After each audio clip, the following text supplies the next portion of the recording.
Yeah,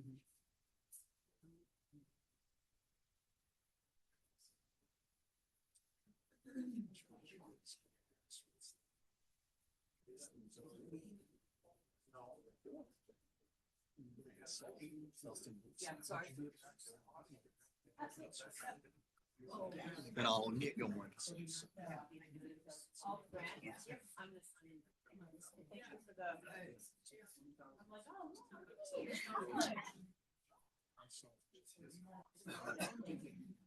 all right, I'm ready. I call to order the meeting of our common council for Tuesday, February 3rd, 2026. Clerk? Yes, thank you, Your Honor. We have 12 members in the room and 12 members considered. All right, thank you, Clerk. Now please rise for the Pledge of Allegiance and remain standing for an invocation offered by Alder Stephen. Pledge allegiance To the flag of the United States of America and to the republic for which it stands, one nation, under God, indivisible, with liberty and justice for all. Alder Stevens. All right, thank you, Mayor, and welcome everybody. Everybody can have a seat. All right, thank you for joining us this evening. I found this invocation to be fitting for our current times that we are facing. May wisdom preside over the affairs of our times, and may those entrusted with civic responsibility conduct themselves with discernment, steadiness, and honor.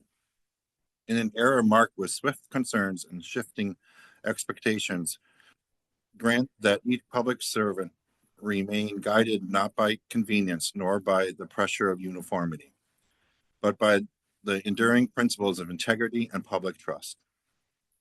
Bestow clarity upon those who deliberate on behalf of their communities, that they may resist the call to fall into unthinking formation. Let no alderman or any servant of the public feel compelled to advance in mechanical step, as though governance was a parade of imitation rather than a vocation of consequence. Strengthen their resolve to act with independence of mind, to weigh each matter on its merits, and to uphold the dignity of their office through thoughtful judgment rather than reflective alignment. And may the public they serve recognize the value of leaders who decline to move as toy soldiers in a line, choosing instead the more demanding path of principle, deliberate, and accountable actions. Thank you. Thanks so much, Alder, for sharing those words of wisdom. Next is approval of the minutes. Motion to approve made by Alder Prophet and seconded by Alder Stevens. Any changes here? Yes, Alder Eck. Thank you, Mayor. Yes, in N1, excuse me, it has me marked as a yes, but I was a no. Got it. Thank you. All right, thank you for that. Is that an amendment? Motion to amend as. Alder Eck makes a motion to amend the minutes to That's change perfect. that vote from no to yes on the item that she had mentioned, N1. That was seconded by Alder Johnson. Any discussion? Seeing none, all in favor say aye. Aye. Opposed nay. The ayes have it. The item has been amended. Motion to approve as amended made by Alder Prophet and seconded by Alder Ritterbusch. All in favor will say aye. Opposed nay. The ayes have it, and the minutes have been approved as amended. Approval of the agenda. Motion to approve made by Alder Presley and seconded by Alder Stevens. Any changes? Seeing none, all in favor say aye. Opposed nay. The ayes have it. Sure. The agenda has been approved. Now the report by the mayor. Couple notes. We've got an event coming up at Lion's Mouth on Thursday, February 5th at 5:30. Sort of introducing our poet laureate to the community. So just wanted to flag that for all the alders here, but also the community at large. Come out and get acquainted with our new poet laureate. So thanks to Alder Johnson for bringing that communication forward initially. Thanks to our public arts coordinator for coordinating that whole RFP process, and our council for approving that position and making that designation. So looking forward to seeing people out at Lion's Mouth on Thursday. Then also just wanted to remind people, no reminders necessary for the people in this room, but we have an election coming up. And it's not just in April. We've have one in February in some situations. So just encouraging residents to hop on myvote.wi.gov and see if there is a primary in your district. A lot of good information there. Obviously, our clerk and her team are always available to answer questions, but I would think she would agree that that's probably a good first place to go before going to the clerk's office with questions. So encouraging people to log on and make sure they know whether or not they have an election and get some questions answered there too. Finally, some good news coming out of Washington. We sent out a press release on this earlier this afternoon, but wanted to publicly thank Congressman Weed and Senator Baldwin for advocating for the city of Green Bay. They were able to get their colleagues to agree to send $5 million to us for the purposes of constructing a new fire station on South Broadway. So congratulations to our Metro Fire Department.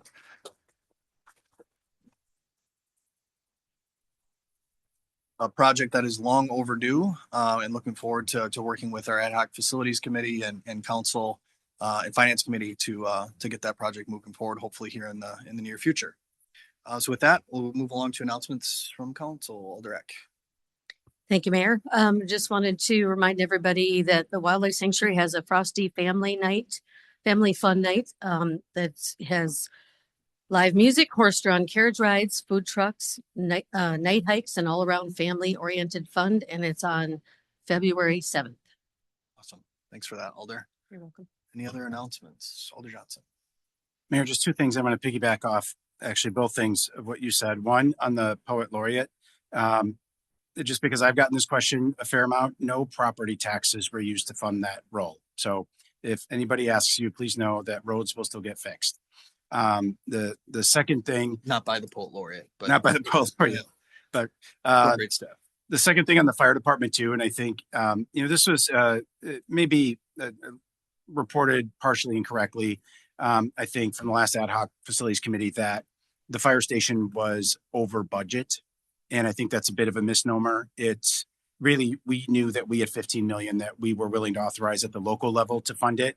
And if it was going to cost more to do, we'd either have to defer pieces, or the federal government could, or the state could help chip in and allow us to build the thing in its entirety. So I just think it's important. That distinction is important. It's not necessarily over budget. It's where we expect it to be. But this will ease the burden in terms of that decision making to allow us to build what the preferred design would be. So just kind of wanted to create that distinction.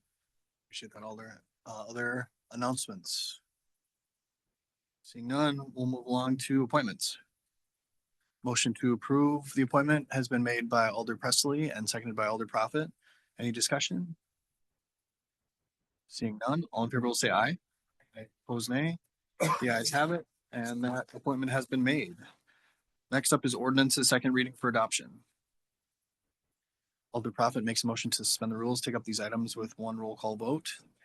Seconded by Alder Presley. Any discussion? Seeing none, all in favor will say aye. Opposed, nay. The ayes have it, the rules are suspended. Motion to adopt made by Alder Presley, seconded by Alder Prophet. And just a heads up, I think our display is not working on our roll call votes. But if necessary, we will announce them. Right, our display board is not working, so just a heads up on that.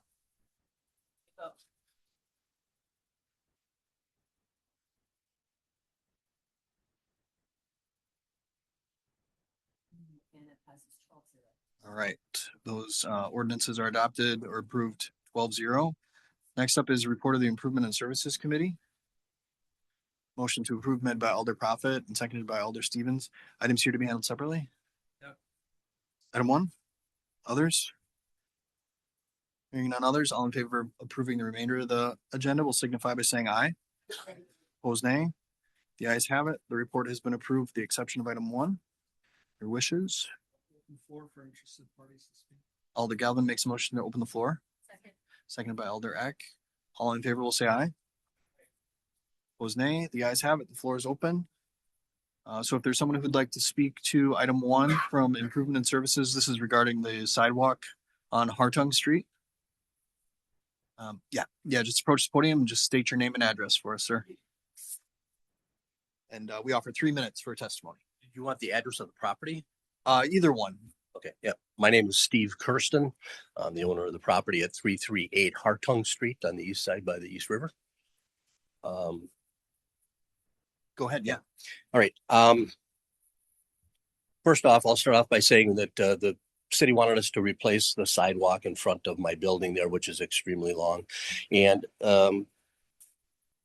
Galvin here asked for a request to extend it past the 30 days that they give you to repair sidewalks, which is pretty much impossible to get a contractor within 30 days and get 180 feet of work done. So he applied for an extension, was turned down. At that point in time, I contacted Michelle from the city, and we verbally talked back and forth.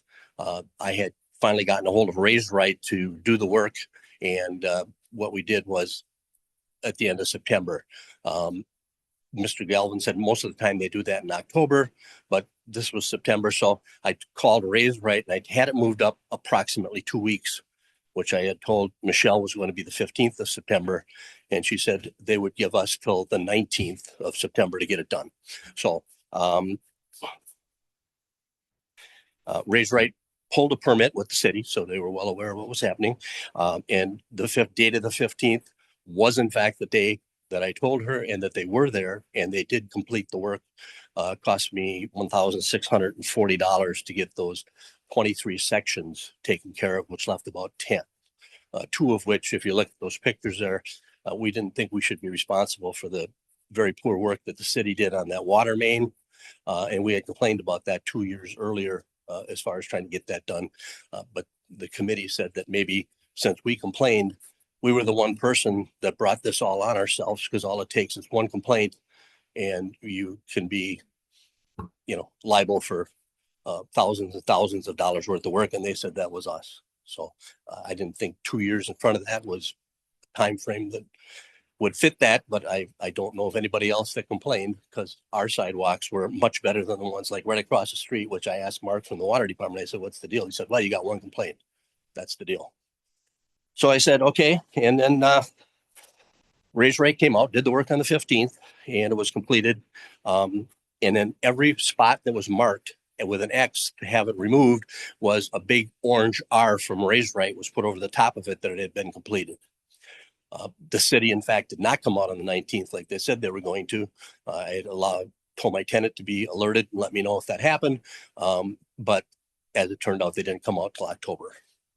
So Michelle's complaint was they didn't have enough time or enough people in her department to actually check it out and see if it met city standards, which they were supposed to do. And we never got a call on that. Never got a call that they were coming, never got a call that they checked it out. So then they just came in October and tore everything out that we had repaired. So,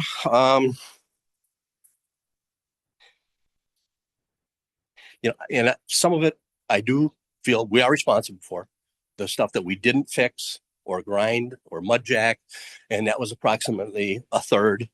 At the committee meeting, we tried to compromise on that, and Melinda had a very good solution, but we couldn't get everybody to agree.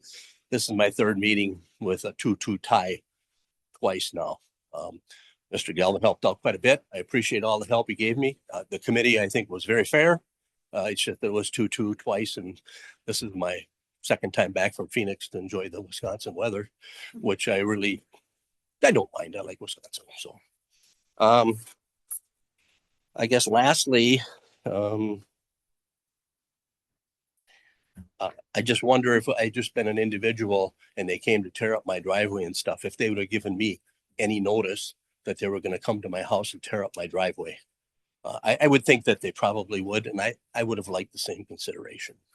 Thanks for your testimony, sir. I think I've used my 3 minutes up. Any questions from council?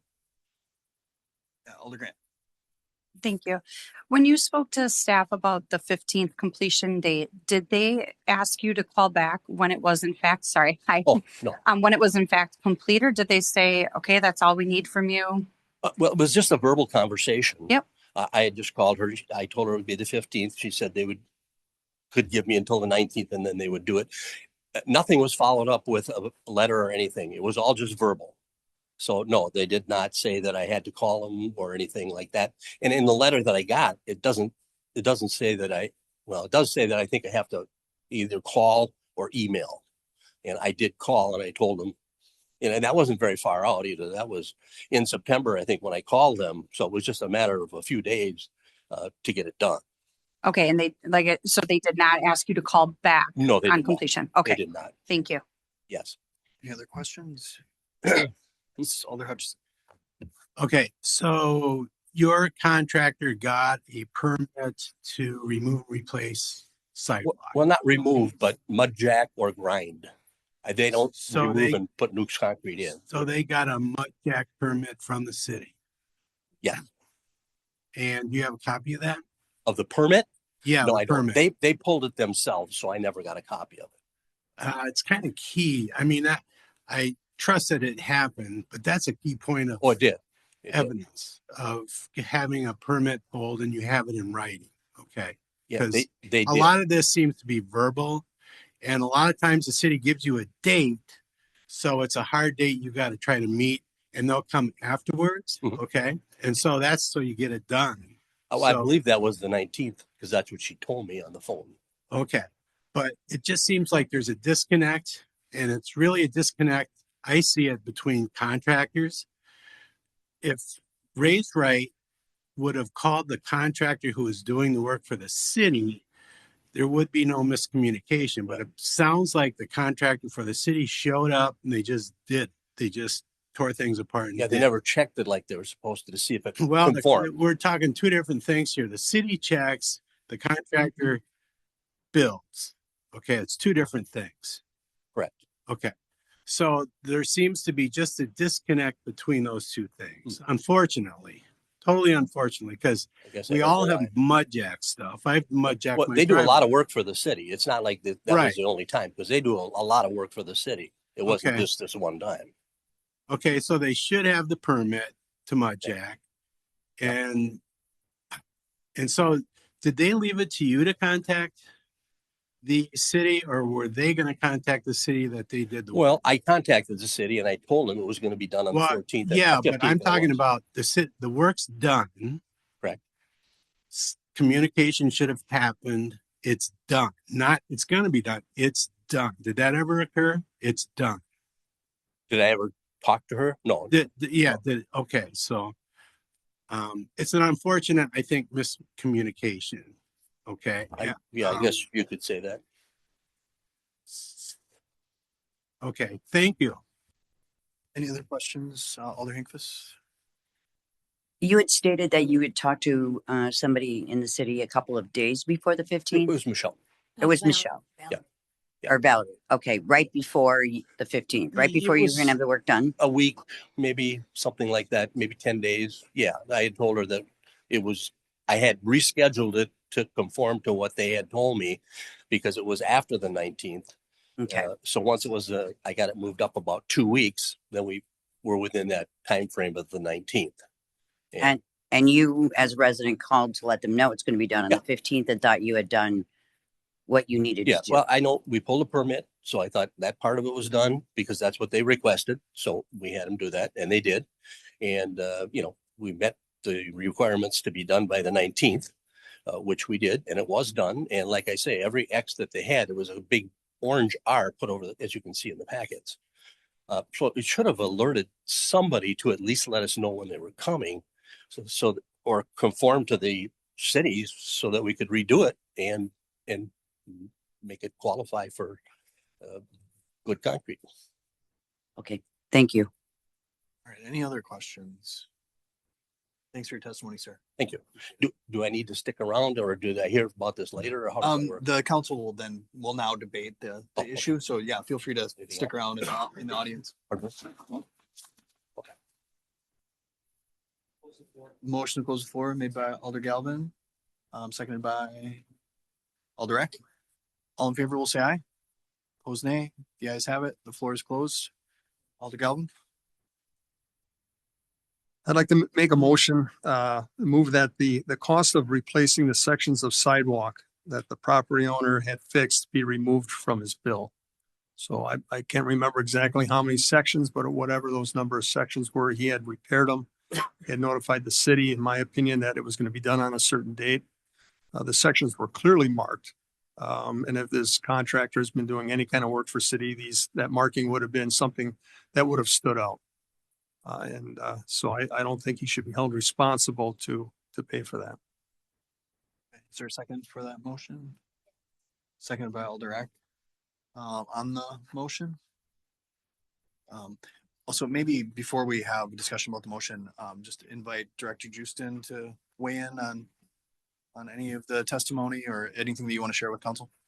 Sure, I do want to clarify one thing. The last time I spoke with, I believe, Mr. Kirsten, was on September 5th, and I did follow up with an email, so I do have email communication, so I just wanted to let you know the date. And basically, I stated in my email, I'm following up on the phone call. Our contractor is scheduled to start work in your area between September 15th through the 29th. You said that your contractor is lined up for the week of September 15th. We can have our contractor avoid your property until September 19th. After that time, as our sidewalk technician said, if the work is still not complete and the contractor arrives to do the work, we are legally obligated to proceed with a sidewalk repair. And then there was no response back from. No, that was the last communication we had. Okay, got it. Thank you. So we have a motion and a second on that. Sure, Alder Prophet. Oops, sorry. Director Justin, when did the work get complete then by the city? I believe it's on the invoice. October, that's the date of the invoice. I know it was, I believe it was early October. I don't know if it says it here. October 2nd. Thank you. Okay. Alder Eck. Thank you, Mayor. Yeah, I just wanted to clarify the amount that was 3,250. That was the amount I was saying that he should pay because that was the amount of the 50 feet. He was expecting 10 pieces of sidewalk and they're about 5 feet long for each sidewalk times the $13. So the higher rate between the two. So the amount for him to pay was, my motion was 3,250. So based on what Alder Galvin is saying, that it would be, that would be the bottom line, I guess. Okay. So I think you said it kind of opposite. We're Yeah. subtracting it, but that's the bottom line. Okay. Thanks, Alder. Alder Johnson.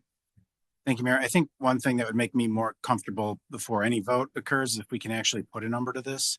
Because I feel like some abstracts being put out there. That's what you made at committee, but that's not necessarily what Alder Galvin made today. So I just want to have verification, if we could, from Alder Galvin on the exact number contained within his motion. And then the secondary question that I would have for staff is, if this were to pass, does this require us to identify a funding source, or is it presumed that it could be covered through the budget allocation for this service? We'll let Galvin do some math, Director Justin. It would come out of our sidewalk fund. So it would be come out of our capital improvement.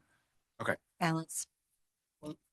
The bill that the gentleman received was for $10,838.40. And if Alder Eck's math is correct, the sections that he had repaired, had they not been charged to him, would have been $3,250. So in the end, my motion should be understood that he's responsible for $7,588.40.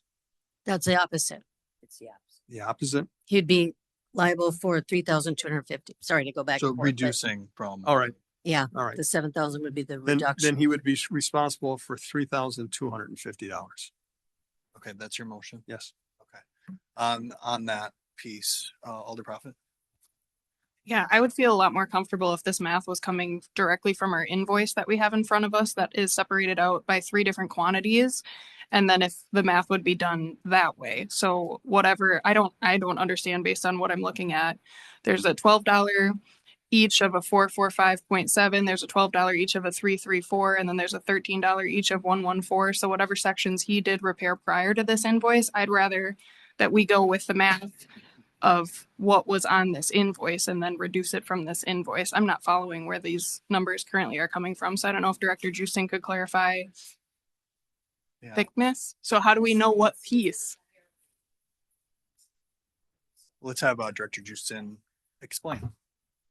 Right. So at the INS meeting, we did some quick math and we have no way of knowing, exactly what was done because we weren't able to go and inspect it. So the math that we had done was based on Alder X request to count 10 sidewalk sections. So it was, I believe, 50 linear feet by a 5-foot width, and we used the $13 one, which is the 6-inch, the last item. And that's how we came up with the 3,250. So it's essentially 10 sidewalk sections.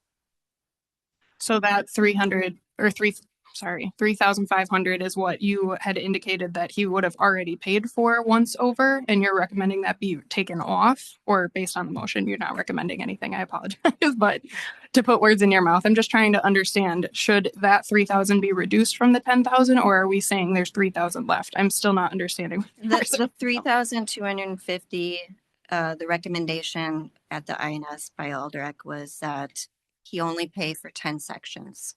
So that would be the cost for 10 sections of sidewalk to be replaced. Okay, so 3,500. 3,250. 250. Okay, would be all right. So depending on what the motion is here, that is what I would be in favor of. 10,838.40 minus 3,250, and then they would be responsible for the rest. So that's the opposite of what we were. Right, but am I understanding what you're saying correctly? Is you're saying that those 10 pieces that he had already repaired would equate to on this bill 3,250? So What there was left? was I believe there was a total of around 23 Total. sidewalk Okay. sections, and there were still cracks. So the mud jacking was done, but there were still cracks. So it was estimated that approximately 10 of those 23 would have been the city's responsibility to do anyway. Even if he completed the mud jacking, they still needed more work. So we would have had to come out, do additional work to approximately 10. We weren't able to go out and inspect, so we couldn't, we can't verify that number exactly, which ones still needed work, but Okay. it's estimated to be 10. Okay, but ultimately it didn't get inspected in those 3 weeks' time to even confirm that the work that was done was up to code in the first place? Correct. Okay, thank you. Alder Hutchison. Okay, I understand the logic, and I guess I would be willing to approve that the owner of the property would be responsible for $3,000+. Okay. One thing that kind of bugs me is the role of the contractors in this. The city had a contractor, the owner had a contractor. There's this big disconnect, and I don't know why that happened. And I don't know if there's a way that we can hold our contractor somewhat responsible. I know we don't want to do this because we want contractors to come work for us and do the work in a quick fashion and get it done per standard and all that.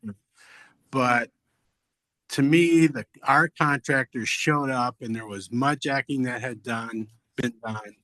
Obviously, there were markings on the sidewalk. Why wasn't there communication to somebody, the city, the owner, as to what happened here? And that didn't occur.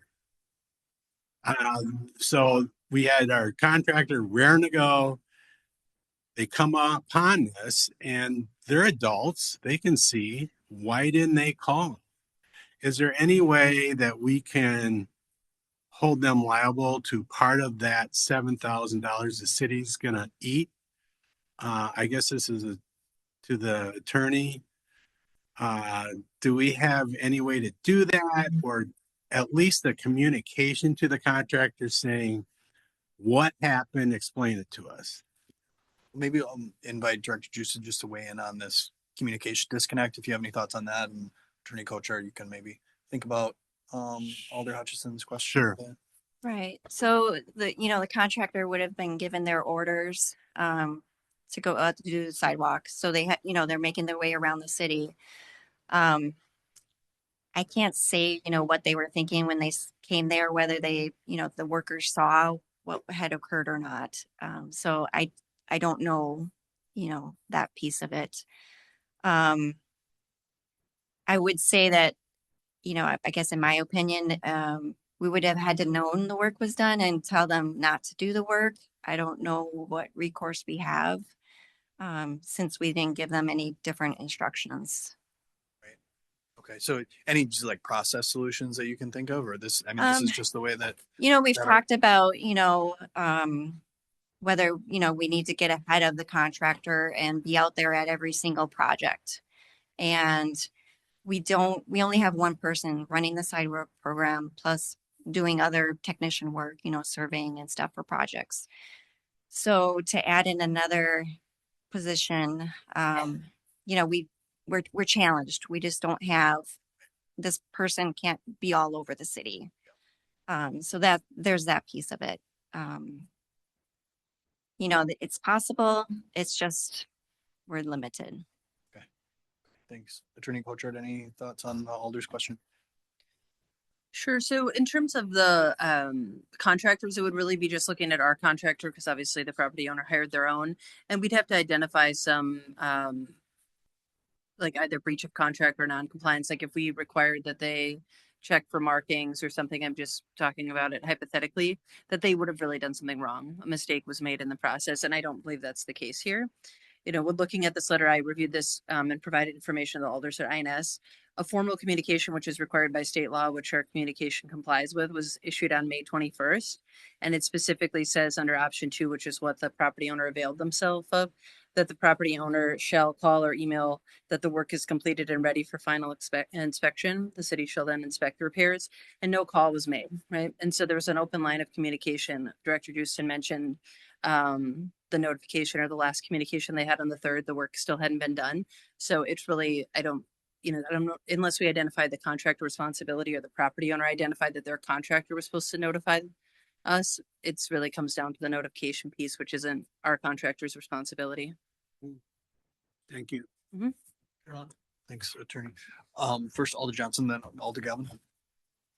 Thank you, Mayor. And I think when I'm looking at this, there's two things for me. I guess one is there's sometimes a time, to really exert that this is the law, and sometimes there's an opportunity for grace and recognizing that maybe there's an opportunity for process improvements, resource allocation, to help get to a better outcome. Remember that this was a policy decision by this body to really address the condition of sidewalks in our community. And I do think that that was a smart directive. I just think that because it's a new program, we're still trying to figure out what kind of resources do we really need to allocate to this to ensure that things can be inspected and managed properly. So when I'm looking at this, I see it as an opportunity to have that process improvement, and that this is the cost to do that.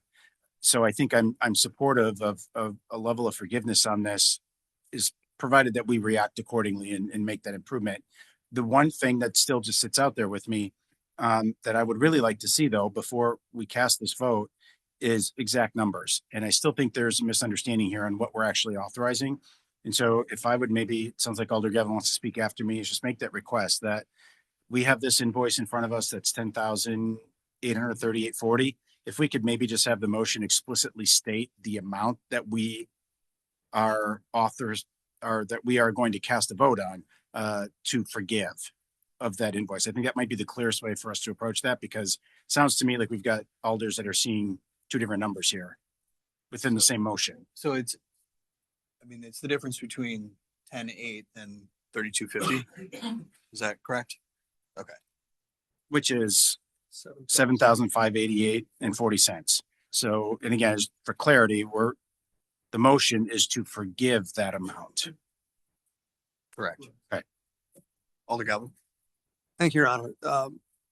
I'd like to point out where it says in the paperwork that he received in May, that he is supposed to either contact the property owners responsible to contact by phone or email that the project's done. And he did contact. He told them it would be done on the 15th. Now, does that mean he has to wait until the 15th to call and say the project's done? Or can he call in advance and say the project will be done on the 15th? I mean, now we're getting into splitting hairs here. And I think for the city to say, well, he didn't call on the 15th or he didn't call on the 16th, because really he should have called on the 16th to say it was done on the 15th.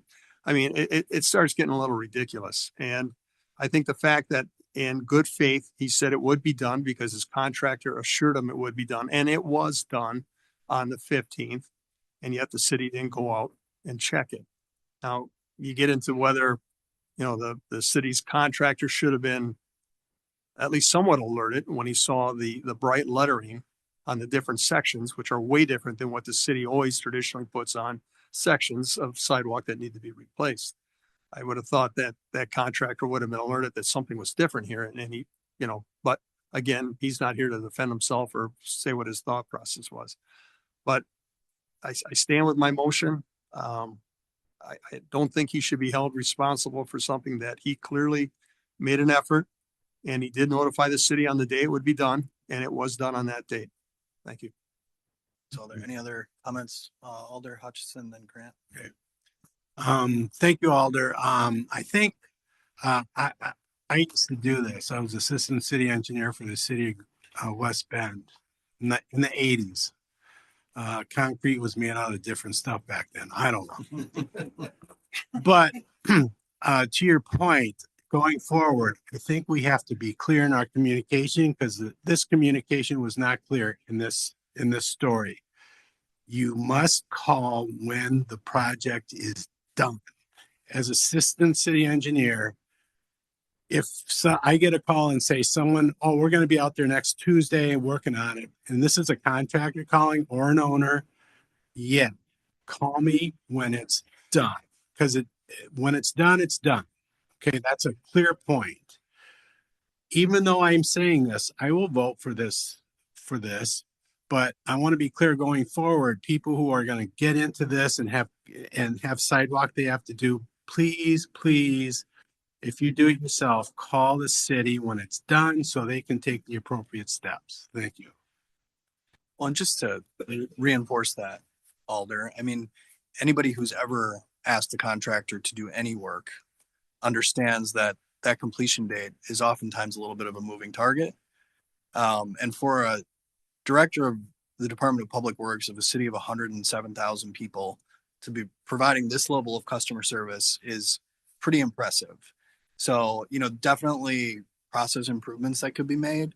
But to have this exchange between the director of our department and still that communication breakdown to happen on the other side of the equation, I just think everybody needs to recognize the service that's being provided here, and the flexibility that seems to be in the process of being offered. We pride ourselves on good customer service in the city of Green Bay, and I think it was offered in this instance in spite of the differences of opinion. Alder Grant. Thank you. Just a question for Director Jewson. When someone does take out a permit and is a contracted or a approved contractor, do they ever notify us of the completion versus I understand the Lars is the owner, but since we have a relationship with them, is it part of the process that the contractor notifies the city that it's completed? Not that I'm aware of. The one permit that I did have a copy of is the one that's issued through DPW, which is the excavation obstruction permit. And they just put the date that they're going to do the work on there. Okay.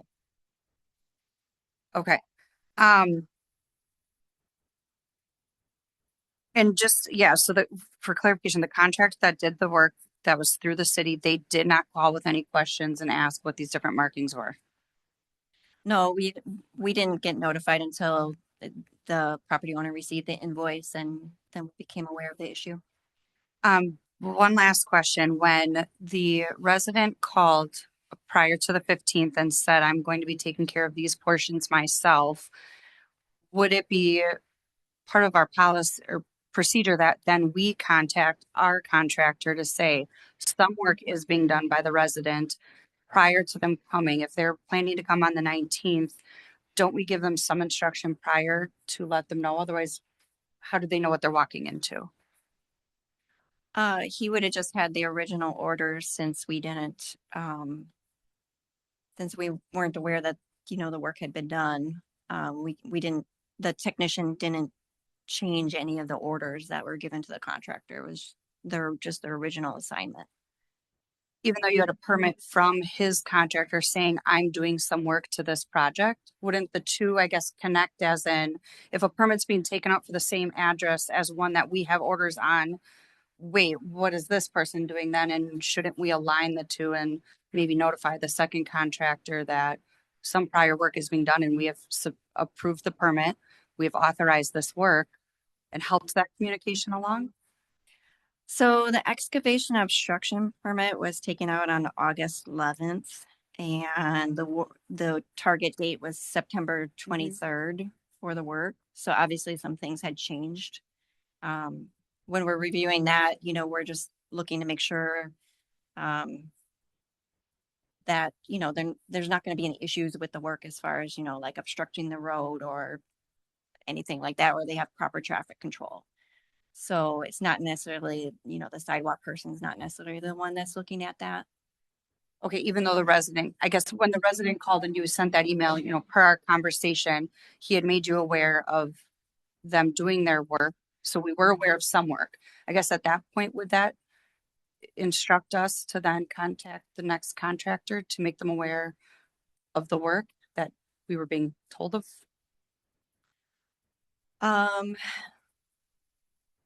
So the property owner, there had been communication all summer long, trying to, coordinate on schedules and stuff. They said they would be doing the work. At that point, I passed it on to our sidewalk technician, and we never got any further communication after that. So that was on September 5th. The deadline, was September 15th. So there was a couple weeks gap. And then there was a time since our contractor got out there. But September 5th is when he called and said it will be completed on the 15th. Yes. Okay. All right. That's all I have for questions. Thank you. Any other comments? And this is on the amendment, reducing the invoice to 3250. Alder Johnson, then Presley. Again, I just kind of acknowledging, I think, Mayor, I appreciate the point you made, and it puts a lot of perspective on this, and I think you're absolutely right. And I think that's the part where I think the process improvement to me is, how do we get our director out of those conversations, frankly? And so I just wonder if, when the letter that goes to the property owner can just be a little bit more explanation in terms of why they have to take certain steps. I always believe that when people understand the why, they're more quick to act appropriately. And if they know that if they don't take the right steps, city contractor is going to come through. So how do we take something right now that's a little bit sort of maybe uncertain to somebody and just make it very black and white? And if you don't follow this process, it's black and white why the outcome is what it is. And I just wonder if there's a way that we can take the phone call and the email out of it, which can be subject to error, and just literally you have to submit this web form. And now it's logged, it's documented, it's stamped. And that web form, if set up, could even send the email directly to the contractor at the same time with proof that it was done. So I know that's a little bit beyond what we normally do here, but I just wanted to at least offer a process improvement that hopefully takes it out of your hands and just makes it very easy in the future. That I normally don't get involved. This was probably the only one that I got involved with because it got raised to that level. Sure. Appreciate that. You're on. Alder Presley. And then Galvin. Thank you, Aaron. I'm not in favor of the amendment. I've said the same thing in committee, that this was notified on the 21st of May, I believe. 21st of May, city says you have 30 days to fix this or else we're going to do it. We asked for an extension. Okay, now you have another 30 days. We asked for an extension. We asked for an extension. We asked for an extension. It's very clear in that original notice, property owner shall call or email that the work is completed and ready for final inspection. I understand what Alder Johnson is saying about process improvements. But this makes it fairly clear, or very clear, that you need to let them know when it is done so the city can come out and inspect it. And then they will decide whether it is acceptable, if it meets what they need. And if they don't, then we start the process over again. That's all laid out there. It's black and white. I want to reframe the narrative of, well, he said he was going to get it done on the 15th, and then he did get it done on the 15th. He was supposed to have it done on the 21st of June. We had extension after extension. And then finally said, okay, we figured it out. It's going to be done on the 15th. Director Justin's last email communication, I think, was very clear about what the process is. And then when that construction was completed, nobody was notified. The only notification that was made was a orange R on the sidewalk, and I don't think that is sufficient. I think a call or an email could have easily been done, especially when it had been delayed so long, when it's 6 months out now, that we've been waiting to hear that this is done so we can call off the contractors. Let us know that it's done. So, that things could be improved, certainly, but I'm looking at the people who are paying the property taxes that are now being used to subsidize $7,000 potentially worth of sidewalk repairs, instead of our normal process, which everybody else has to go through, where they get their own sidewalks repaired and pay for that. I don't believe in that sort of subsidy when there's a very clear standard of how this is supposed to operate. It's Alder Galvin. Thank you, Your Honor. As to the 30 days that our residents are given, I don't know of anyone that's been able to get a contractor within the first 30 days and get the work done. Almost every one of them has to ask for an extension. Although we have many contractors that are licensed to practice within the city, very few are able to or willing to do these kind of projects. And so what Mr. Kirsten went through is what many of our other residents have to go through. It's a confusing and it's a mystifying process for them, especially when they get told that they've got 30 days or else. And I've had quite a few calls from constituents in the past who became very upset thinking there was nothing they could do.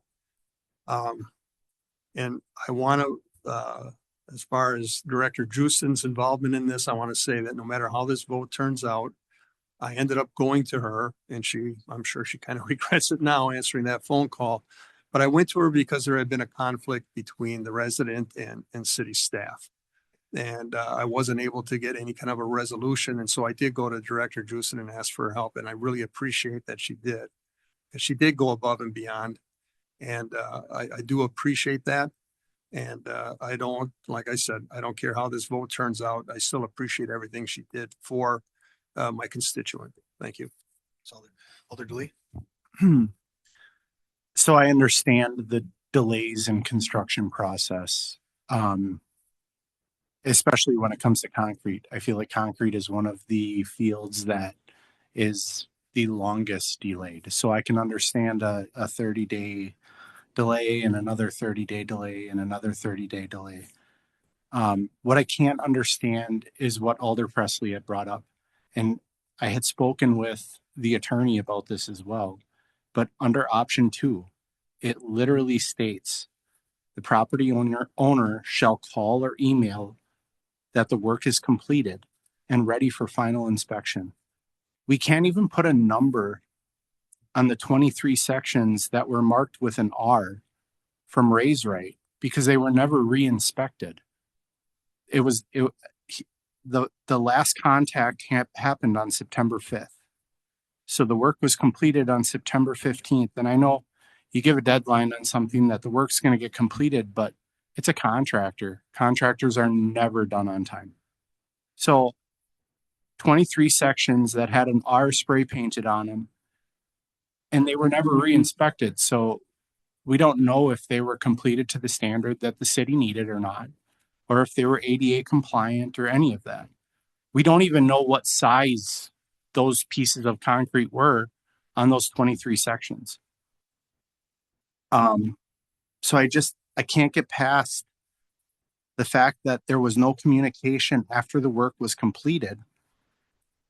I know if I had a $10,000 bill hanging over my head. And we had a contractor that was slated to come tear all that out on the 19th. I would have made that phone call at 3:45 when that contractor left on the 15th. So I can't support this. Alder Prophet. Ever since Attorney Kocher brought up that option 2, it's been stuck and highlighted on my screen. So a solid at least 20 minutes with the calendar, because I'm thinking back to the email that Director Justin read that went without response. So option 2, as has been reiterated by Alder Presley and Alder DeLee, shall call or email when the work's completed and ready for final inspection. And that's the piece that never happened. There was 17 days in between when that email was sent and unresponded to, and when the city came out and did their piece with their contractor. 17 days. So yeah, if I knew that there was a bill coming, I certainly would make sure. But this letter, was sent back in May. There's a chance that they didn't recollect that that's what it said, but that I don't think should be then up on the city to make sure that they kept this letter and they read that they did option 2. The key piece is ready for final inspection. I've had homework assignments due on a certain day, and I told my teacher that I would get it done on that day, and I didn't. I turned my assignment in late, and we all know that's what we've seen with contractors. I think that's why Director Justin followed up 10 days later via email and said, hey, following up on our phone call from 10 days ago, just wanted to make sure. And not only did she say, hey, you said it was going to be done on 9/15, she gave the grace to say by end of week, then we will have them come. And they still didn't go the next week. They went 2 weeks later. They went 17 days after that email went unread and unresponded to. This is 23 patches of sidewalk. Yeah, I would make sure I was on the phone the next day as well. And even not the next day, but I mean, there was an email that was sent and not responded to from the director of our public works. I had a problem with that. So I'm not in favor of this amendment anymore. I walk back my previous statement. Any other comments? Alder Hinkfist. Thanks, Mayor. I really, when I look at this and I listen to what Mr. Kirsten has said and what Alder Galvin has said, I really think it was a miscommunication. I don't think it was intentional on either side. But as a business owner, he said it was going to be done on the 15th. In his mind, okay, it's done on the 15th. You're going to come and look at it and it's going to be over. I have a hard time penalizing somebody when I think he thought he was doing the right thing. And I think Valerie thought she was doing the right thing. And she's very good at her job. But in this instance, I'm going to support Bill's motion. Alder Galvin. Thank you. Alder Galvin's. Any other comments? Alder Grant. Thank you, Mayor. I think Alder Johnson made a good point that this is a good opportunity for us to fix our process. And I think this is a tough one because I agree that I think both sides made errors. We have a letter that clearly states what the resident should do. He was under the understanding that he had completed that. Could staff have guided him a little bit more? Yes, but she did offer a follow-up email. One suggestion I would make is if Alder Galvin's motion fails, do we both say, hey, we were both wrong and we meet in the middle? Maybe we don't eat all of it, but we understand that there is no clear picture of who made a mistake. And so if this fails, I would be willing to offer up another motion to meet in the middle. Thank you. Thanks, Alder. So the motion is to reduce the invoice to $3,250. There's been a robust debate. All in favor will signify by saying aye. All opposed, nay. The ayes appear to have it. A board vote has been requested by Alder Prophet.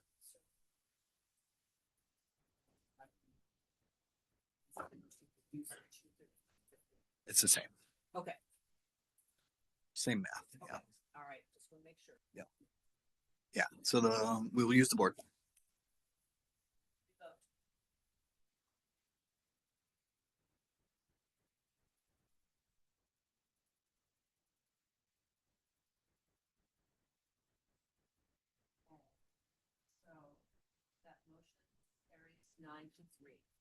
All right, the motion is approved 9-3.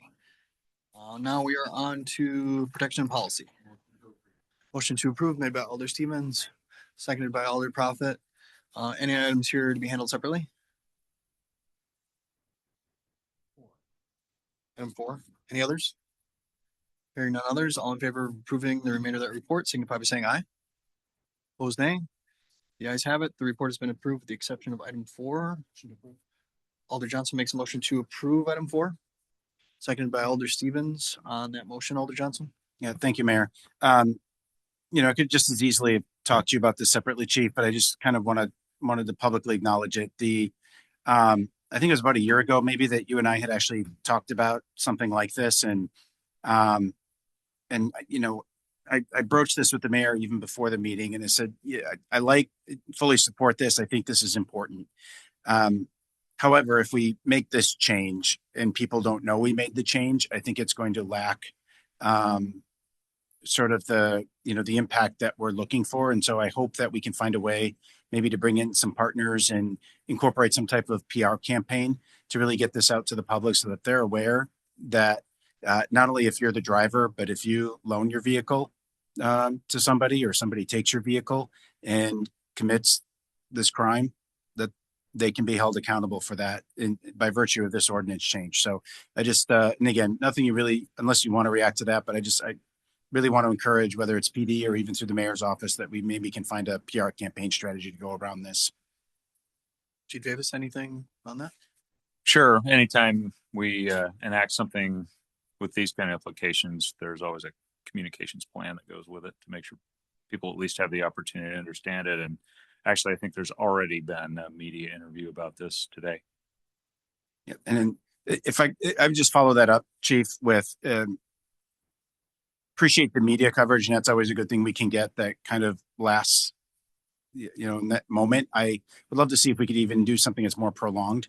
And so, if you're working with like a billboard company that would perhaps donate some PSA campaigns or, something along those lines, because obviously reckless driving has been an incredible concern here in our community as of late. And I appreciate everything the police department's really done to try to curb some of this. And obviously you only have so many tools within your toolbox. And so I'm hoping that this is a big lever, but it only works if people really understand that impact. So, sure. Well, thanks, Alder Johnson. Motion was made to approve. All in favor will signify by saying aye. Opposed, nay. The ayes have it, and that item has been approved. Report of the Green Bay Police Department granting operator licenses. Motion to approve made by Alder Prophet and seconded by Alder DeLee. Any abstentions or names to be handled separately? Hearing none, all in favor say aye. Aye. Opposed, nay. The ayes have it. That report has been approved. Plan Commission. Motion to approve made by Alder Prophet, seconded by Alder Hinkfist. Items here to be handled separately. 1 and 2. All right. So we will handle those separately on 1. Alder Presley. Thank you, Mr. Mayor. Just after looking over the meeting of the Plan Commission on this and weighing staff's recommendation for this, I don't think that regional commercial land use is the correct use for this. I think keeping it as neighborhood commercial is more in line with the surrounding neighborhood, the apartments there, and looking at not just this tenant, this good business owner who's surely, if we pass this, going to do good things, but the future of that neighborhood and really the philosophy of planning a neighborhood. I think we should really reconsider Plan Commission's recommendation and go with staff's recommendation. So I'm going to make a motion to deny. Okay. Alder Presley makes a motion to deny the request, seconded by Alder Prophet. On that motion, the resident Alder Morgan. Yes, this is my district. And I went to a meeting. We had staff had their representative there at the facility. The president of the Starlight Neighborhood Association came there. We had no one that's ever in the neighborhood complain about this. What I saw there is a business person that local people from this area that have been in this kind of business for 15 years. This property used to be Cliff Wall Mitsubishi, and then it became Bergstrom's property. And that corner lot is already grandfathered that they can do sell cars there and stuff. They want to purchase the property next door and have two parcels. Right now, they have a limited space to display the vehicles they're selling. And if they could purchase this new parcel, they'd then be able to expand their inventory. With that, they are hoping to add 10 to 12 more jobs to their facility. Like I said, they've got 15 years of experience selling cars in Brown County. They left for a while, went into real estate, Florida, decided they wanted to be back home in the Brown County area. And if you got to see what they have done with this old Mitsubishi garage, you'd be totally shocked. I myself worked in the auto repair business for about 5 or 6 years, and the mechanics I worked with would be in heaven if they had a facility like this. They've spent unbelievable amounts of money to get the best equipment. I had gone in there last summer just to look around, and the place is immaculate.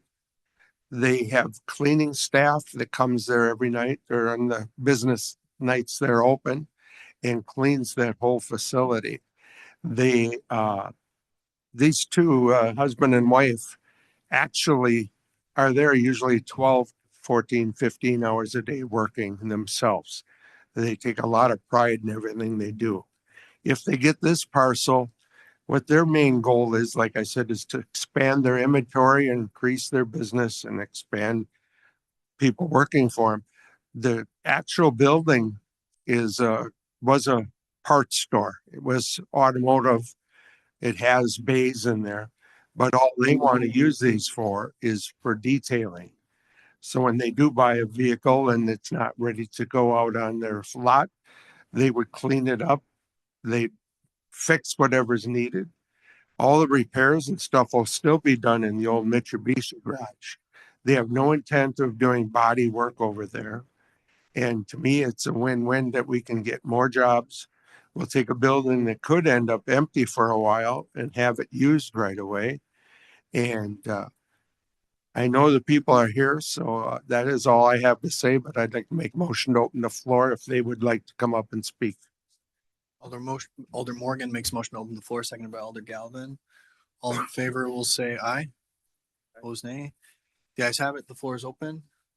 If anyone would like to speak to this item, feel free. I would like to speak about it.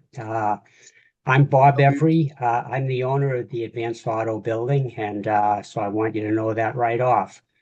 I bought the building. Your address, sir? Oh, sure. It's Franconia, New Hampshire. And I bought the building about 3 years ago. And when I first looked at it, the building next door that we're talking about was a dump. The place was, the grounds were unkept. The building itself was really nothing in it. It really was a detriment to the neighborhood. When I went back, I don't know, about 5 months ago, when I knew that the building was going to be vacated by Advance, I couldn't believe the difference that they made. They did a beautiful job on that building. I'm familiar with renovations, but he's made that not only a credit to the neighborhood, he's made it an anchor to the neighborhood, and he's made it something that other people would be glad to have in the area. That much I can tell you. It is a mixed commercial and a residential area, but it's an asset, and a really good asset to the area. It's an asset to Green Bay. I don't know what else I could tell you. If you had any questions for me, I would try to answer them. Okay. Thanks for your testimony, sir. Any questions from our alders? All right. Appreciate it, sir. Anyone in the room who would like to speak?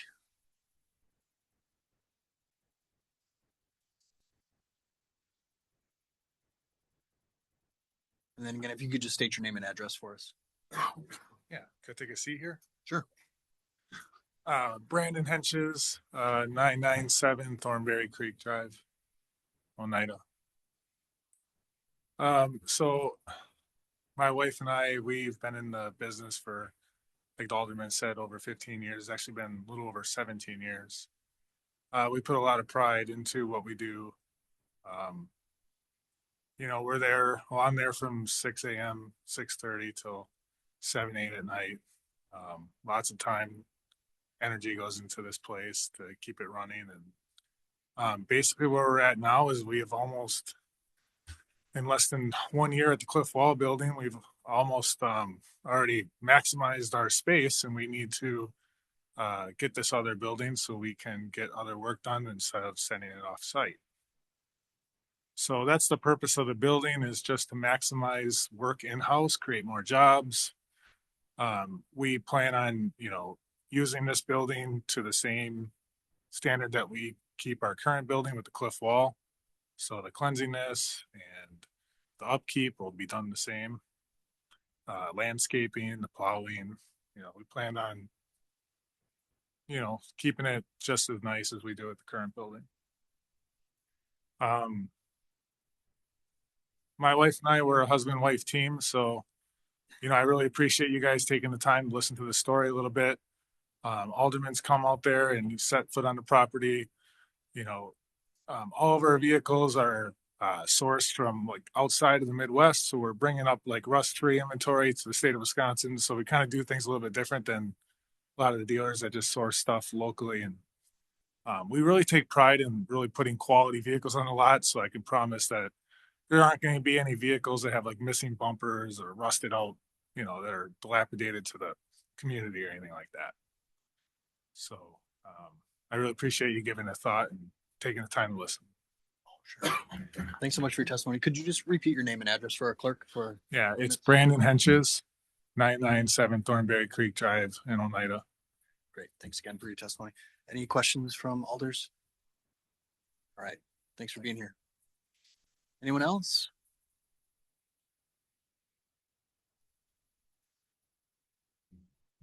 Thank you, Your Honor, and members of the council. My name is Jane Jaden. I live at 2905 Timberline Court in Green Bay. I'm here to speak in favor of the rezoning. I am a realtor representing the seller that you just heard at Olenichek Realty and the property in question. The potential buyer is right next door, as you heard, and will simply expand his business if the rezoning is approved. The sale will have little or no impact on the character of the neighborhood. He's already done a good job of upkeeping everything. On the other hand, and this is more important for us realtors in trying to sell the property, if the rezoning is denied, it's going to be very unlikely that a buyer will come along and raise the existing building and develop housing as the plan suggests. I respectfully ask you to approve the request. Thank you so much. Thanks for your testimony. Any questions? And say hello to Mr. Jaden for us. All right. Anyone else? Entertain a motion? Motion to close the floor, made by Alder Prophet, seconded by Alder Delee. All in favor, say aye. Opposed, nay. The ayes have it. The floor is closed. Alder Morgan, then Hutchison. I just wanted to add a few more things. First of all, just around the corner, half a block away, Cliff Wall Oldsmobile ran an automobile sales business there for decades, probably 50, 60 years that I remember. And across the street is apartment buildings, and I don't know of any problem that ever occurred at that time. When this went to the Planning Commission, there was only one dissension. I believe the vote was 5-1 in favor of changing this zoning. And also, as I said, the Starlight Neighborhood Association president was there to check it out. And I just spoke with her last Friday at a baseball meeting she attended. And when I mentioned that the Planning Commission had favored both these items, she was extremely happy and would like to see this done for her neighborhood also. Thanks, Alder. Alder Hutchison, then Presley and Johnson. Okay. Thank you. Thank you, Alder Presley, for bringing this up. I'm a member of the Plan Commission, and this was an interesting issue for me to listen to the Plan Commission on this issue. This Plan Commission are sticklers. They know when you change zoning, you don't know what's going to happen in the future. But I live near this area. I drive by it all the time, go through it all the time, intersection right there. This isn't going to, by changing the zoning and the potential that could come, it's not going to potentially change a lot from what is there now. And I think that was recognized by this Plan Commission because they looked at it and there was a first motion to deny and there was no second. And I was kind of floored because I thought it would be, we can't change the zoning, but these commissioners looked at the site where it was, what the current owners are planning on doing, what the changes of zoning could potentially happen there. And they, as a rule, pretty much in all except for one, voted for it, including me. So I think, yeah, changing zoning is potentially,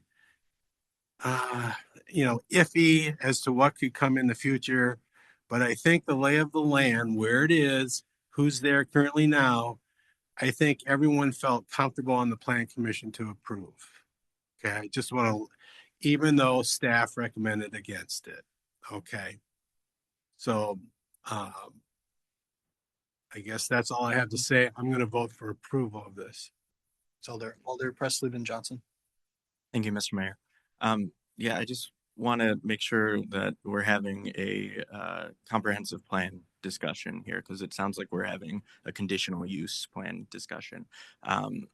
This is, I have no bad feelings about the current owner, no bad feelings about their plan for it.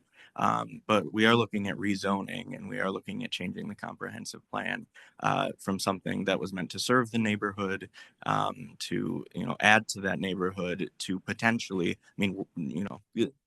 within the changed zoning, there could be a gas station, there could be a car wash, there could be an auto mechanic, these things that have more of the nuisance quality that you don't necessarily want right next to residential housing. So I'm still in opposition to it.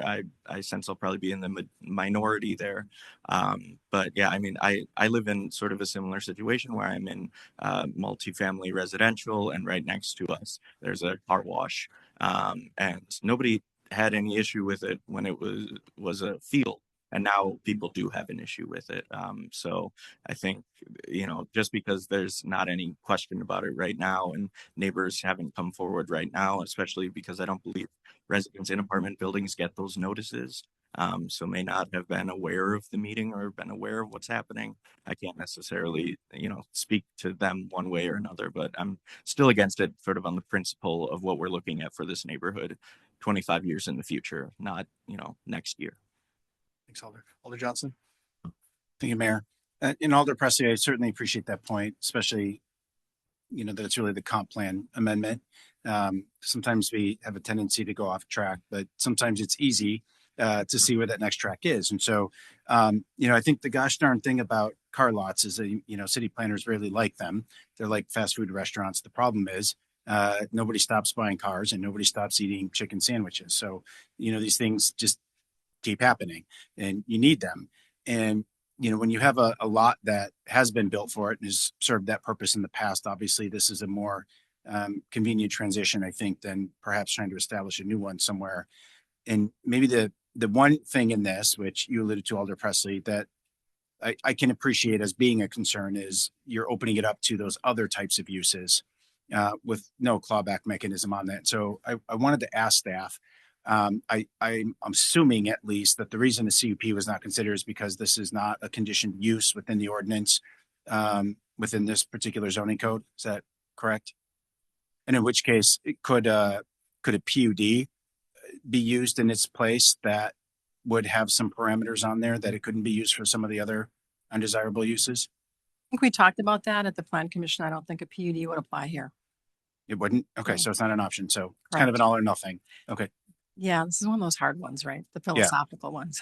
Yeah, no, and I appreciate that. And this to me again is where then you have to weigh, right? The good with the bad. And I think could it be used for housing? Perhaps it's, but of course can have a higher site acquisition cost, which drives up the cost of development. And maybe it makes sense, maybe it doesn't. But the problem we have right now is we don't have a buyer sitting here wanting to do that. But we do have someone who's asking for this purpose, and it's a purpose that's been used on this lot for many years prior. So I think I too would support the motion. Well, not Alder Presley's motion, but to the recommendation that came out of Plan Commission. Biggest thing I want to do is verify though the PUD. So thank you. Thanks, Alder. There's a motion and a second. Director Renier Wig. And I just like to clarify something. This would really be neighborhood commercial, not so much housing.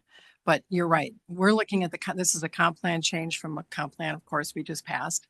And that's our job as planners to look at the future, and great business that you have here. Alderman supports it. But again, we don't know what will happen in the future when you change the zoning and everything's by right.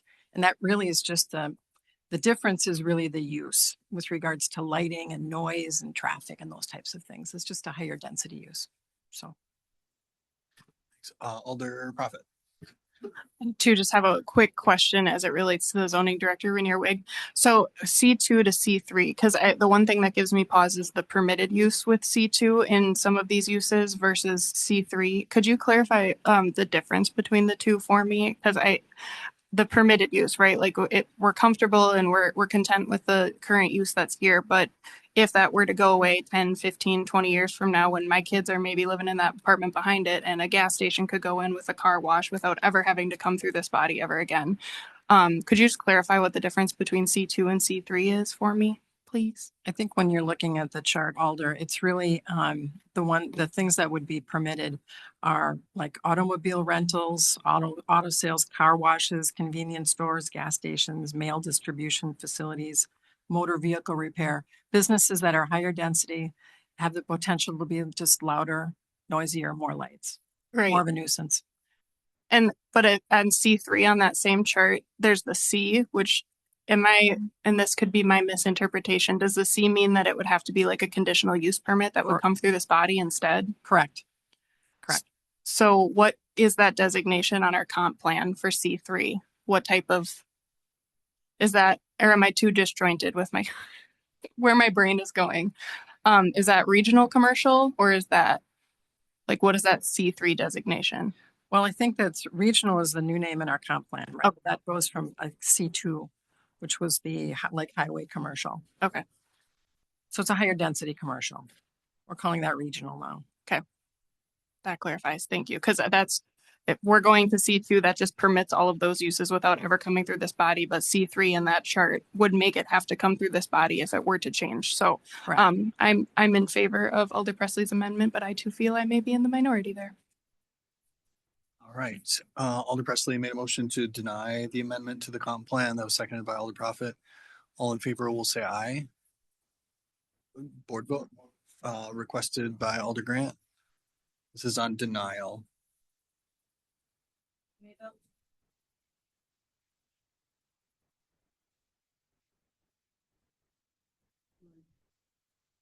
It's on denial.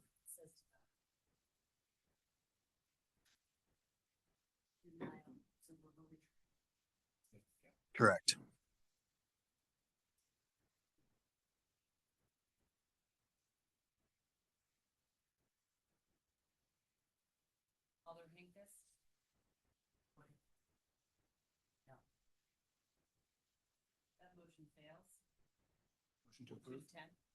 A motion fails 2-10.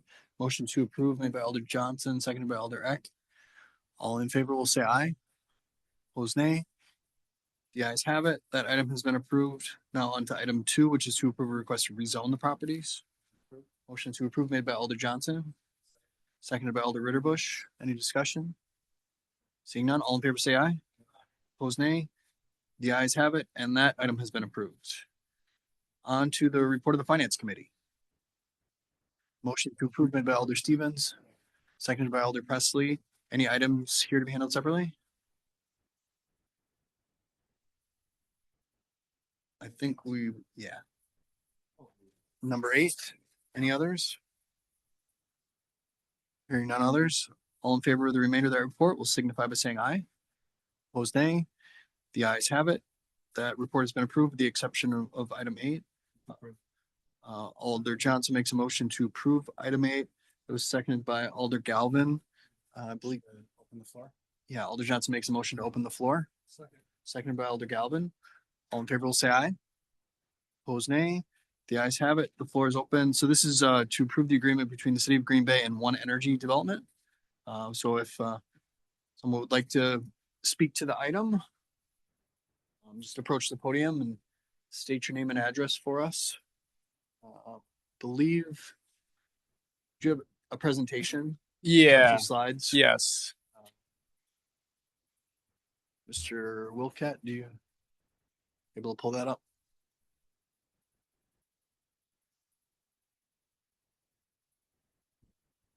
Hi, everyone. Just while the presentation gets pulled up, my name's Nolan Stumpf, project manager in development with One Energy Renewables, 10 North Livingston Street, Madison, Wisconsin. So I just have a short presentation. I'll go through it super fast. Lots of information, but happy to answer any questions afterwards. Just to kind of talk through the project proposal at a high level, what to expect if it were to be approved. So next slide, please. Oh, great. Okay. So a little bit about One Energy and our Midwest distributed generation team. So One Energy Renewables is a employee-owned independent developer of community-scale energy projects.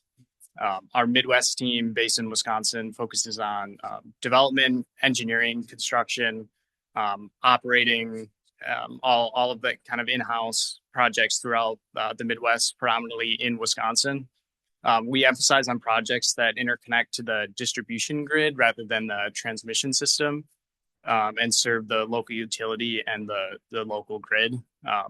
We're also a public benefit corporation, so our bylaws kind of are ingrained to have us strive to operate in a responsible and sustainable manner. So the map on the screen shows our projects in Wisconsin. We have 55 operating in the state.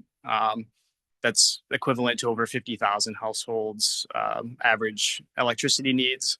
The nearest projects in operation are called Bonduel Solar in the town of Heartland, and then Anago Forest Solar in the city of Anago. This last summer, our teams were quite busy building 20 projects throughout Wisconsin, also in Minnesota and Iowa, and 2 that were nearby. Should say they're just recently energized. We're very excited about our Perch Solar in the town of Vinland, and then another project in the city of Anago called Anago Hogan Solar that's actually on city of Anago owned property. So there's kind of 3 major components that need to come together for a solar project to be successful. One of those being an interested landowner. So in this case, that's the city that is interested in potentially hosting a solar project for 30 to 40 years, which is the estimated lifetime of the system. And then having nearby infrastructure that can accommodate that new generation capacity. So there's a substation next door, and generally being nearby a substation kind of gives a good indication that the interconnection to the grid will be reasonably economical and feasible for the project budget to interconnect and sell power at a rate that's competitive, basically. And then the third being a suitable site physically. So we've done desktop analysis at this point on the site, and kind of has come back as being very suitable for constructing a solar project. So a little bit about that. Here's kind of a high level image of the property on Algoma Road or Highway 54. So you can see the parcel is landlocked. However, the substation is right next door, and there are 3-phase distribution lines along the highway, which are kind of necessary or a good indication of suitable interconnection costs. Another important thing is topography, or basically having solar radiance availability. So this is kind of a map that shows hill shade and LiDAR shade. So the property's free of trees and there's no tall buildings nearby that would shade the solar panels. And it's also relatively flat. So some other kind of environmental reviews at a high level that passed many of our desktop screenings for floodplains and wildlife critical habitat. There's also no known historical sites. And there are wetlands surrounding the property, but not any mapped wetlands on site. We would have an environmental contractor do a wetland delineation on the site, but there are no currently mapped DNR wetlands on site.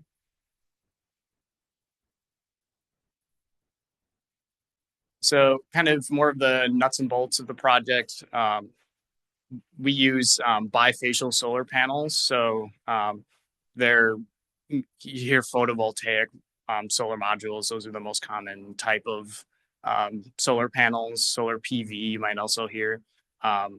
They're about the size of a large door. And they absorb sunlight on both sides. So a little bit different from like a rooftop system that only absorbs sunlight on one side. These can kind of absorb sunlight that bounces off the ground, vegetation, snow, and that boosts efficiency quite a bit. They also track the sun. So the single axis tracker is the pivot point for the solar panels to track the sun as it moves throughout the day from east to west. The panels themselves are about 8 to 9 feet tall at the maximum tilt. And then when they're flat in the middle of the day around noon, they're about 6 feet tall. But that's all mounted on steel I-beams. So those are pretty standard. They're driven directly into the soil with a pile driver. So no concrete casings or other fillings in the soil. We do geotechnical analysis with soil borings before we can do construction to kind of investigate the structural engineering and the embedment needs for those piles. So it varies, but they're driven about 8 to 12 feet into the ground. Some other components are inverters and transformers. So the inverters on the left there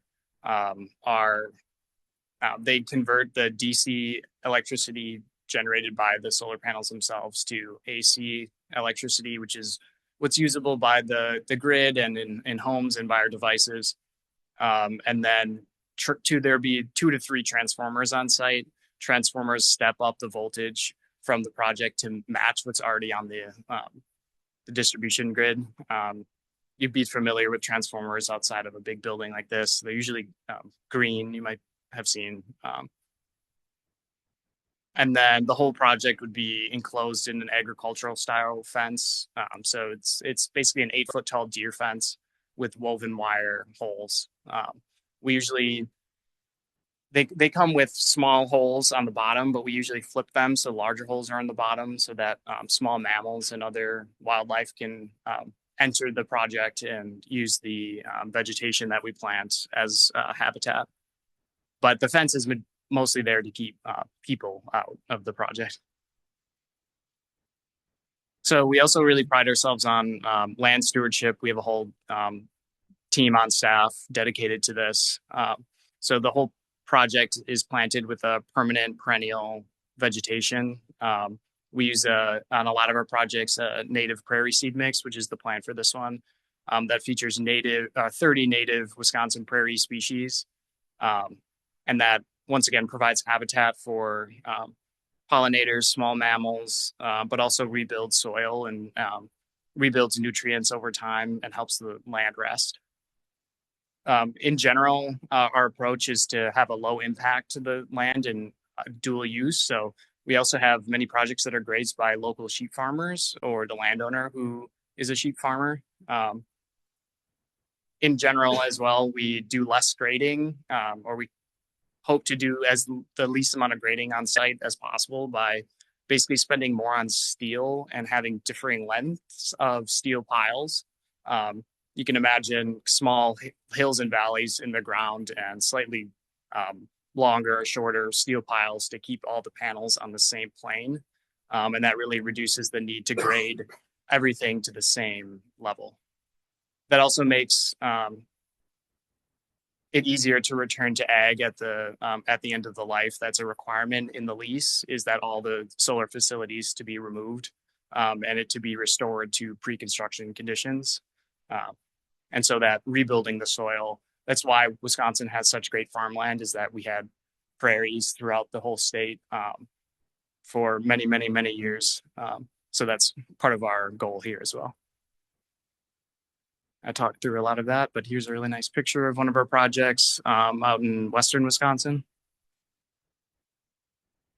So the prairie management is, we have subcontractors that are basically prairie restoration, prairie ecologists that handle that, but it's managed on a very routine basis and targeted for invasive species removal as well. So some of the other benefits of the project are these distributed generation projects, as they're called, are a new local source of generation on the distribution grid that can help reduce the overall costs of and basically delay the need for upgrades on the substations or the three-phase lines that have basically already been paid for. They're already installed, but there's not the full basically utilization of that system. It also reduces the need to transmit energy long distances or import fuel from out of state or out of country. There's also, the state of Wisconsin has utility aid payments, which are shared revenue provided to local governments that host projects. That is a $5,000 per megawatt payment split between the city in this case and the county, which on this parcel we'd be estimating likely a 5 to 6 megawatt project. So for a 6 megawatt project, that would be $17,000 annually to the city and $13,000 to the county, broken down between a production capacity payment and an incentive payment through the Department of Revenue.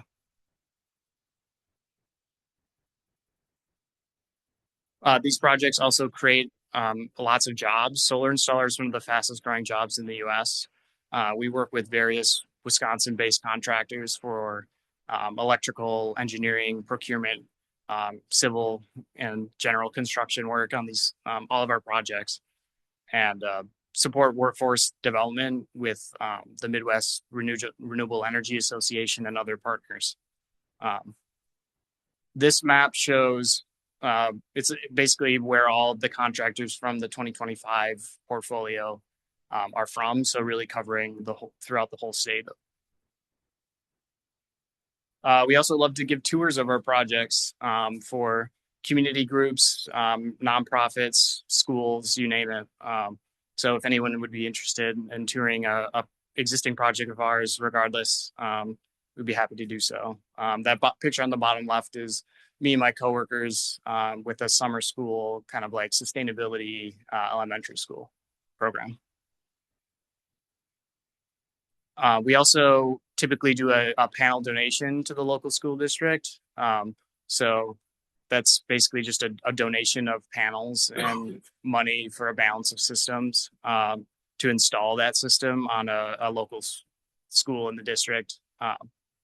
And that provides lots of, tangible kind of opportunities to go and see where our energy comes from. And also there's the University of Wisconsin K-12 energy program we've partnered with to kind of allow schools to have more renewable energy curriculum opportunities as well.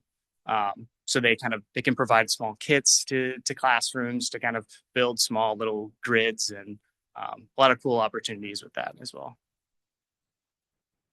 So yeah, once again, happy to answer any questions and appreciate the time and opportunity to speak. Thank you. Thanks so much for your presentation and for bringing this opportunity to the city. Questions from Alder Ritterbusch. Just wondering if what the contractors are organized labor or not organized labor. They are all draw from union contractors. Okay, thank you. Alder Profit. Just confirming you're a point of contact for a field trip? Yeah, definitely. Okay. Yeah. All right. Thank you. Questions, Alder Presley. Thank you, Mr. Mayor. Thank you for the presentation. Is there, I just read an article today about the lifespan of these photovoltaic cells being longer than anyone expected. Is it 30 years? Is that aligned to a lifespan thing, or is that just a number? Yeah. So 30 years is the warranty for the panels. So they're warranted for 30 years, but we expect them to last longer than that. So it kind of like a warranty in a car or other big, large expense equipment kind of, they degrade a very small percentage every year, but it's a known quantity. It's part of the reason why utilities really like these projects is because they know exactly how much energy they're going to get from them depending on the weather at every moment. It's extremely predictable. So yeah, 30 years is the general lifespan, but we expect them to last longer than that. All right, thank you. Mm-hmm. Any other questions? I know, one thing that maybe came up at committee or from individual alders was this idea, and you touched on this, but the proximity to the substation. I think that's why some of the alders were thinking, the lease payment maybe should be a bit higher as a result of that. Can you speak to that question a little bit? Yeah. So proximity to substation is a really good indicator for basically line capacity, but it's not a tell-all.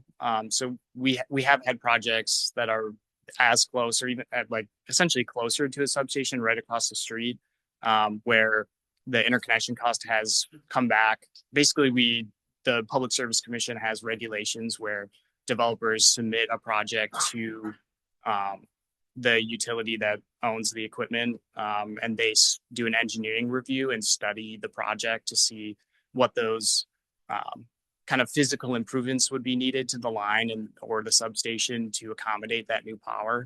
And it's kind of a black box for us. We don't know what that cost is going to be.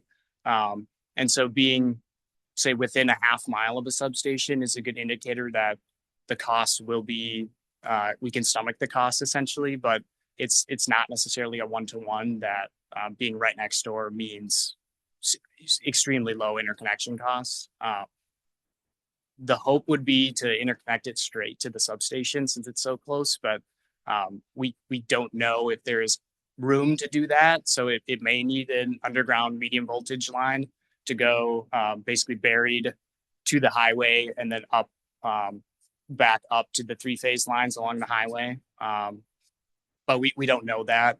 We aren't allowed to submit a project to interconnection study until we have a lease signed. So it's kind of some unknowns there. Another point would be that access to the location, since it is landlocked, is an unknown.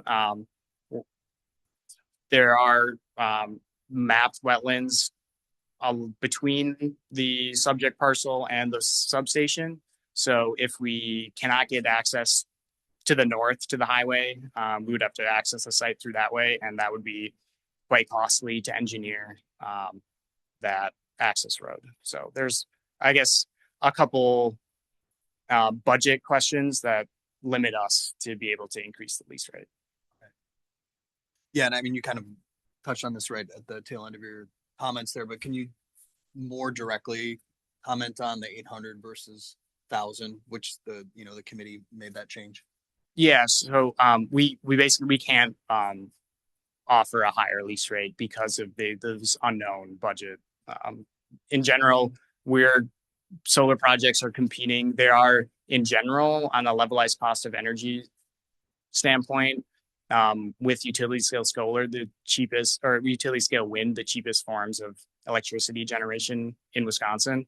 But on a project by project basis, we still want to compete with other generation sources. So the budgets are, I'll just be frank, quite tight. And with uncertainties in interconnection, geotech analysis is another thing, is that we don't authorize the contractors to do those soil borings and do the basically kind of, it's really intrusive work. They kind of bring a pile driver out and test piles and drive them into the ground and let them sit there, come out with computers and hook things up to them to test kind of how the piles react to different forces throughout the year. So those are all like really high cost items that we're not sure how they will pan out at this point, unfortunately. Thanks. Any other questions? Alder Grant? Thank you. And am I correct that at this point, prior to the project going up, there is no, I guess, measurable impact of how it could benefit residents as far as renewable energy, right? Like costs or anything like that. There's nothing we could say by implementing this, the residents of Green Bay would save this amount on their UPS or WPS bills. Yeah, I would not be able to comment directly on that myself. Okay, thank you. Questions from committee? Or from council rather? Alder Johnson? Yeah, I would just maybe offer, actually, sorry, we're still in the question period. Yep, I was thinking comments on the item. No problem. Any other questions? All right, thanks so much for your testimony. Motion to close the floor made by Alder Prophet, seconded by Alder Eck. All in favor will say aye. Aye. Opposed, nay. The ayes have it.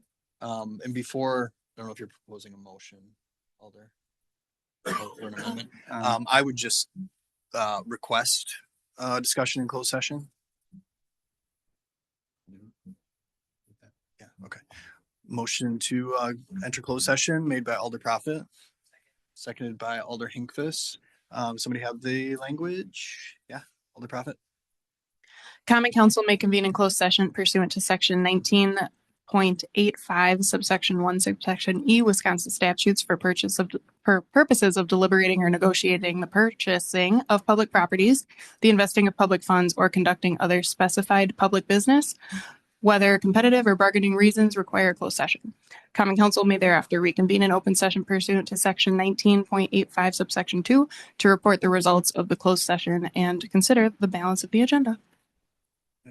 Thank you, Alder. Board vote is required here, so we will do that.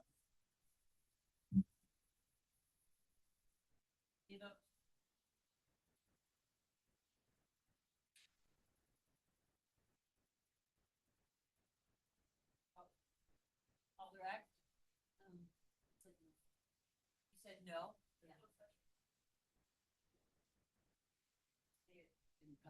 Thank you. That motion passes 11-1. All right, the motion passes 11-1. So we are in closed session.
All right, I would entertain a motion to return to regular order.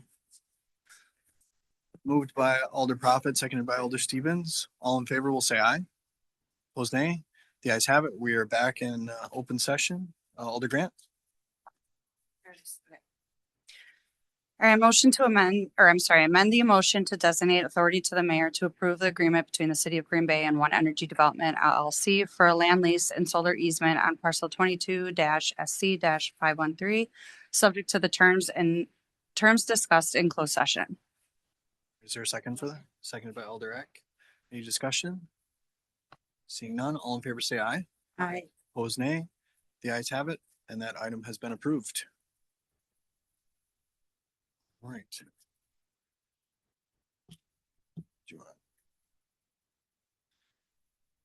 Onto the Park Committee. Motion to approve made by Alder Presley, seconded by Alder Eck. Any items here to be handled separately? Item 1. Any others? Hearing none others. We approve the balance of the agenda with the exception of item 1. All in favor say aye. Opposed nay. The ayes have it. The report has been approved. The exception of item 1. Alder Johnson on that. Maybe just a question for Director Ditchite. I have no problem with this. In fact, I think this is long overdue. I'm actually happy to see that this is moving forward. Appreciating your notation about anything wider that would generate that access for the public and, wanting to maybe be able to have that conversation at a later date around competitive uses to Bay Beach. Just curious if you guys have ever talked about any type of negotiation, right of first refusal, perhaps on the island under the Bay Beach umbrella? No, we've never had those discussions seriously. In passing, staff has briefly discussed it, but nothing really to the point where we've talked about details of how that would work and whether or not we'd even want to entertain that. Right. And I think about, some of the things contained in that plan are very complementary to Wildlife Sanctuary. Other items can be very complementary to Bay Beach itself, like the motorboats in the lagoon. Is that a lagoon? Mm-hmm. I don't know what the right term is. Anyway, but, I'm just wondering if there's maybe I don't think I would put this on here as a binding condition, but I would make a motion to approve the easement and ask staff to converse with county officials about acquiring a right of first refusal on uses at Renard Island. Is there a second for that? Seconded by Alder Galvin. Motion was made by Alder Johnson. I'm adding the right of first refusal. Any additional comments on that, Director Ditchite? No, like I said, we can entertain those discussions. If anything comes out of that, we can always bring it back to committee for consideration. And we'll see where the conversation goes. Great. Any other comments from council? Seeing none, all in favor say aye. Aye. Opposed nay. The ayes have it. The item has been approved. Report of the Personnel Committee.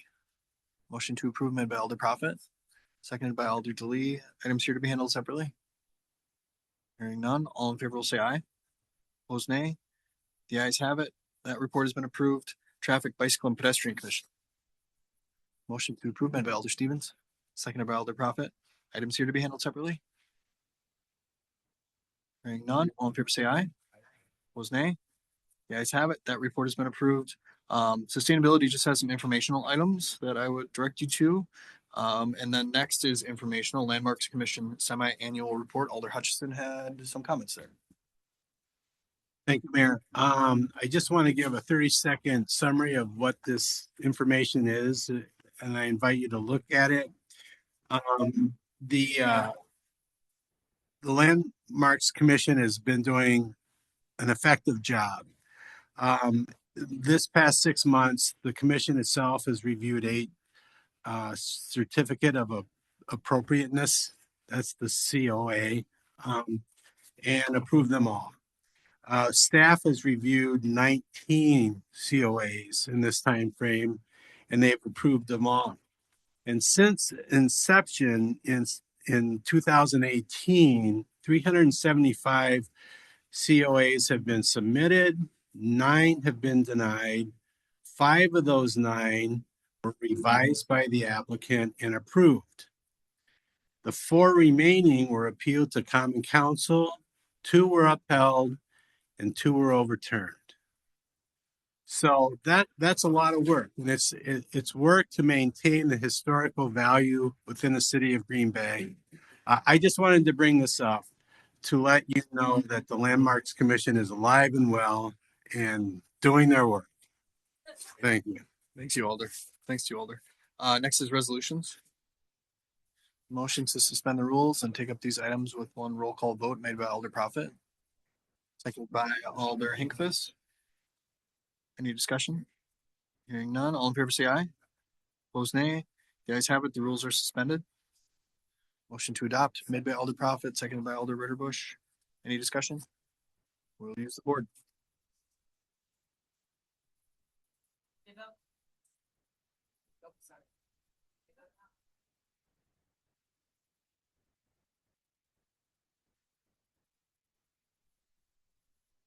Alder Hinkfist?